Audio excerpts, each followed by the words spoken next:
பௌத்திர வியாதி ஃபிஸ்டுலாக்கு பிளாட்லெட் rich plasma PRP ட்ரீட்மெண்ட்டா newer ரிசர்ச்சில் இது எல்லாமே யூஸ் பண்ணிட்டு இருக்கிறாங்க. யூஸ்வலாக பிஆர்பி அப்படிங்கிறது வந்து பிளாட்லெட் ரிச் பிளாஸ்மா எல்லா இடத்துலையுமே எங்கெங்கெல்லாம் நம்மளுக்கு வளர்ச்சிகள் அதிகமாக இருக்குமோ ஹேர் க்ரோத்துக்கு யூஸ் பண்ணிட்டு இருந்தாங்க, ஓவரியில் வந்து யூஸ் பண்ணிட்டு இருக்காங்க, ஸ்கின்னை வந்து ரிஜுனரேட் பண்ணுறதுக்கு யூஸ் பண்ணுறாங்க, ஓவேரியன் ஃபாலிகுலர் க்ரோத்துக்கு யூஸ் பண்ணிட்டு இருந்தாங்க. அதே மாதிரி ஃபிஸ்டுலாலையும் உள்ளே வந்து அதை யூஸ் பண்ண ஃபிஸ்டுலா பௌத்திரத்தோட ஹீலிங் ரேட் ரொம்ப அதிகமாக இருக்குங்கிறத கண்டுபிடிச்சிருக்கிறாங்க.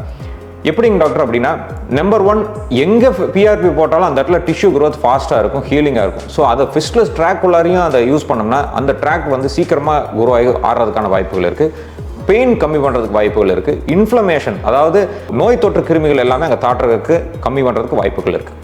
எப்படி யூஸ் பண்ணலாம் அப்படின்னா 2 விதம். ஒன்று வந்து பிரைமரி ஃபிஸ்ட்லஸ் ட்ராக்டுக்குள்ளாரையும் யூஸ் பண்ணலாம், இல்லைன்னா நார்மலாக எந்த டைப் ஆஃப் சர்ஜரி ஃபிஸ்டுலாட்டமியோ லேசரோ எது யூஸ் பண்ணி முடிச்சதுக்கப்புறமும் பிஆர்பியை உள்ள இன்ஜெக்ட் பண்ணி விடலாம்.